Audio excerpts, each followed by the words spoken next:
Il était une fois Ingmar Bergman. Comme en musique, le cinéaste sait comment démarrer une œuvre et nous y associer, à l'instar de cette délicate introduction de Fanny et Alexandre en 1982. Regardez et écoutez le souffle, puis le feu qui lance le récit de La Source en 1960.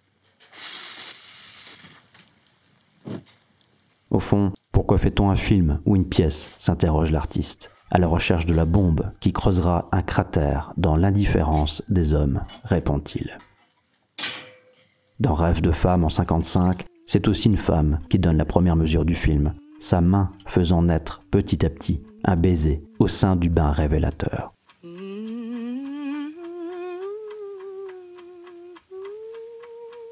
Bouillonnant, le jeune Ingmar nous propulse dans la soif en 1949.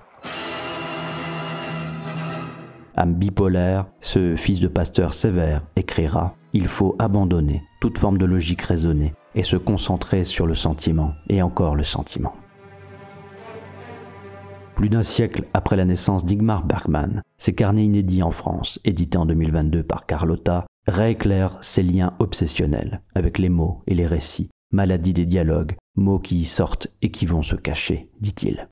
Ces génériques de films portent les stigmates de ces tourments et inclinaisons, faussement enfantins au début de Il pleut sur notre amour en 1946, spectral l'année suivante dans L'éternel mirage, urbain dans Un été avec Monica en 1953, scriptural et silencieux dans Le septième saut en 1957, évoquant presque Ibsen, dans la nuit et dans la poésie Je suis chez moi.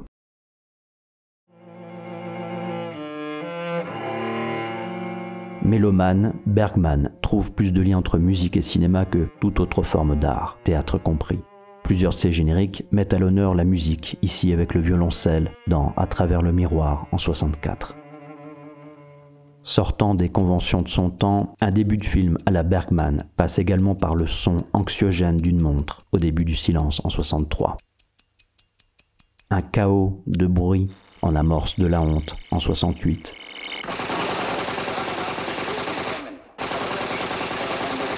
Ou la même année, des sons de chantier en ouverture de L'heure du loup, comme si le cinéaste nous faisait entendre les sons même du tournage.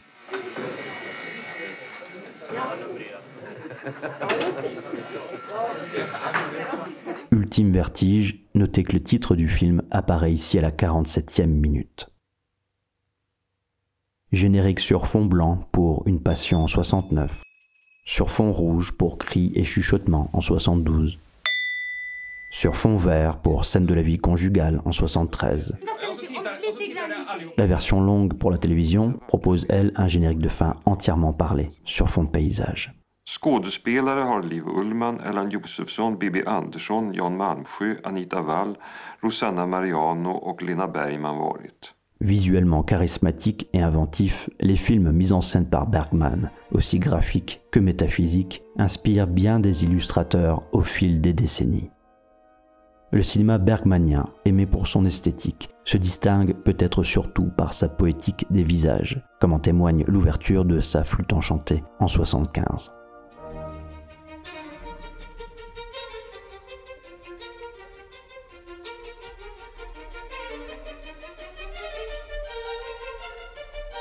Dès les premières secondes muettes de L'œuf du serpent en 1977, le cinéaste nous fait songer à Gaston Bachelard. Pas de grand poème sans silence. Comment ne pas succomber au gros plan final de Liv Ullmann dans l'ultime film d'Ingmar, Sarabande en 2003, rappelant en miroir la toute fin de La honte en 1968. N'oublions pas également le visage d'Eva Dalbeck en 1955, qui referme Rêve de femme, ou encore celui du cinéaste pionnier Victor Sjöström, bouclant Les fraises sauvages en 1957.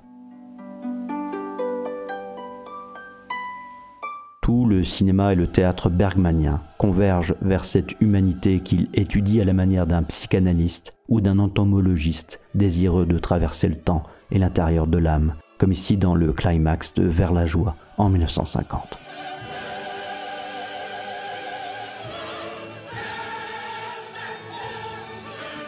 Mais s'il fallait retenir un début de film chez Ingmar Bergman. Silence, moteur, et la lumière fuit. Persona, 1966.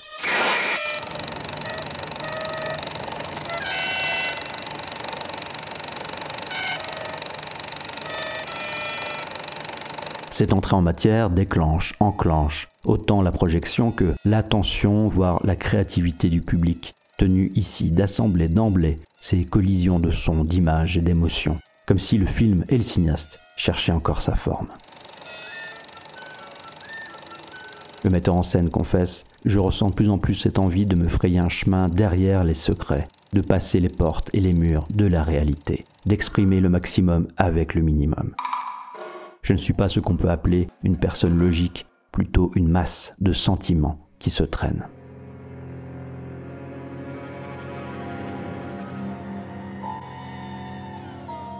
Avec ce patchwork inaugural, semblable à un cauchemar ou un autoportrait, préfigurant le mal-être et la psyché déchirée des personnages, Ingmar Bergman pousse ici le cinéma des années 60 à une sorte de sommet expressif.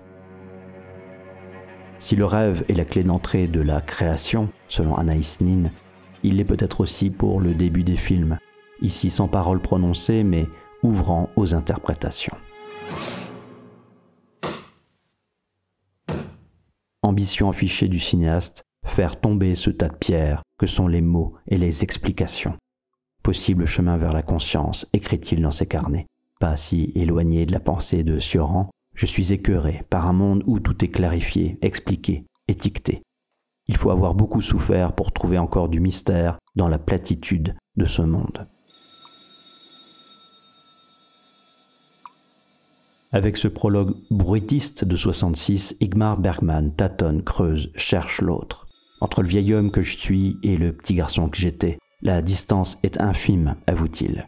Je vois, j'entends, je sens, je ressens, la lumière, le bruit, les voix.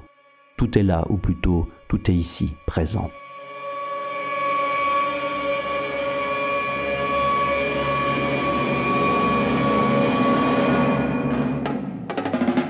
Épileptique, ulcéré, habité, envahi par la réalité brutale, la page blanche du générique d'ouverture de Persona décrit le monde entre deux battements de paupières.